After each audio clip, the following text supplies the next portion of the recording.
These are the typical options for making frames like these.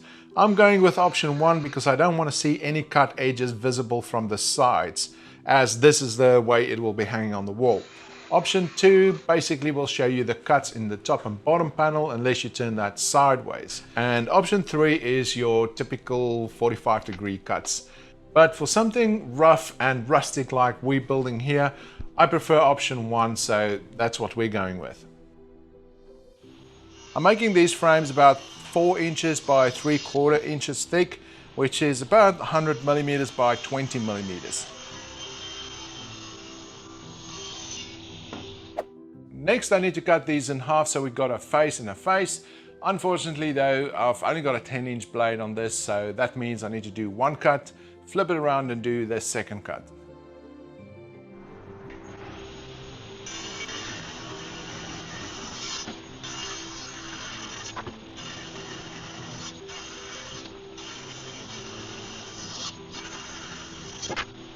Next, I'm squaring up all the edges and cutting each board to its final length. When that's done, I need to cut a rabbet on the back side, which will hold the mirror.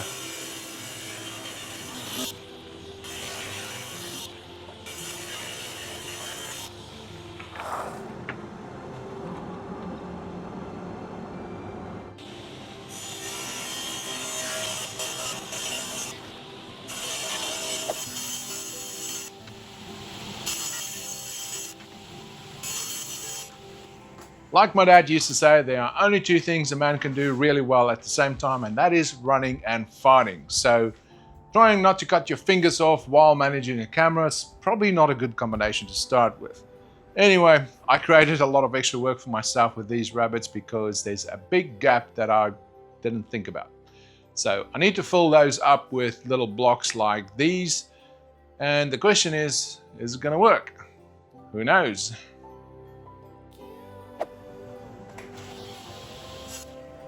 I remember someone once said that to never make a mistake does not make you a good woodworker. It's how you fix your mistakes that does.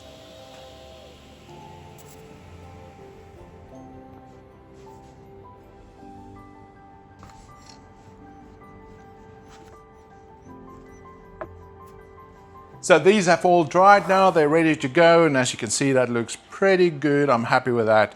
So next up, we need to drill some pocket holes on the top and bottom boards, and that's going to attach this way. Now you don't have to use pocket screws, you can use other methods as well. For example, these corner brace brackets, it's basically just an L-shaped bracket, and that could sit kind of like in the corner there, and that's just going to make this much stronger. So we'll see if we need that. Maybe we're going to add that as well. So first up, let's just drill these pocket holes.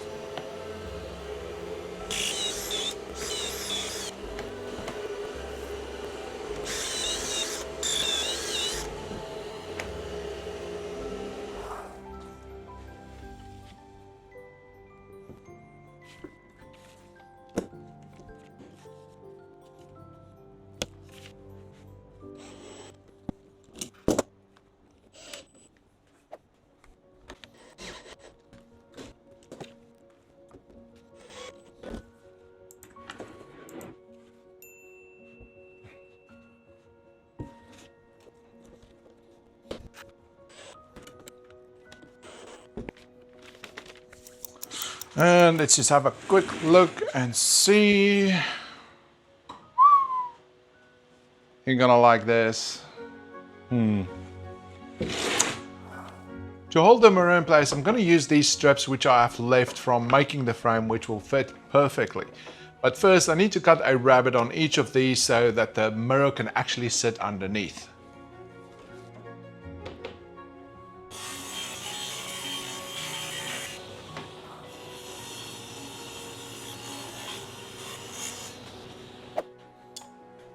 Moving along, I got my mirror in place and I'm simply going to glue these brackets in place as well.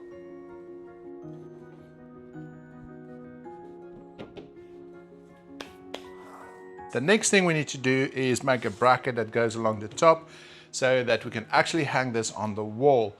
The obvious choice here is a French cleat, which is simply 2 pieces of timber cut at the same angle. So one goes on the frame and the other one on the wall, and they simply slot together like this. Perfect for hanging heavy objects like this mirror. Now, here's the thing, if you suffer from OCD like I do, then already I can hear the voices in your head going, I don't like the look of seeing these brackets from the side and looking through the back, and it's not going to sit flush on the wall. I know, I feel your pain. So what I've done was use some of the offcuts, and I cut some more strips like these, and I'm going to mount these on the side, so when you look at it from the side, you're not going to be able to see the brackets, and you won't be able to see through to the other side. And yes, we are going to do the bottom as well. So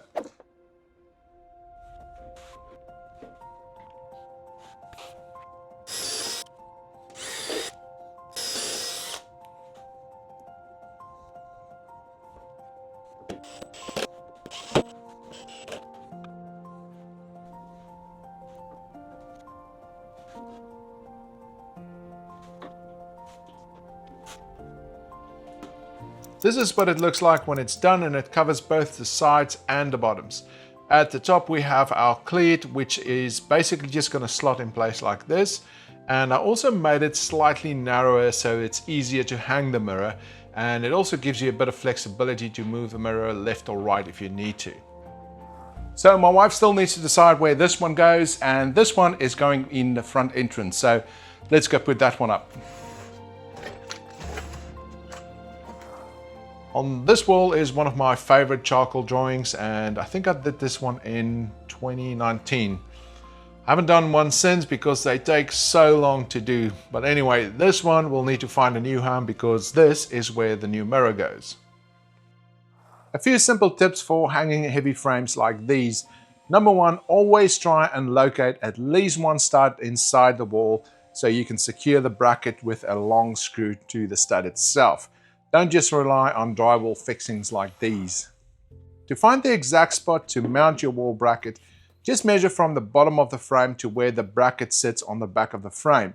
Then you simply transfer those measurements onto the wall, starting from the bottom where the frame is going to sit on the wall. And the moment of truth. Will this actually stay on the wall?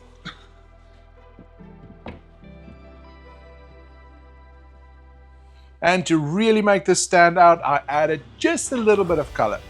I think it's really bold, but it really works well with this lighter color frame, making it stand out much better.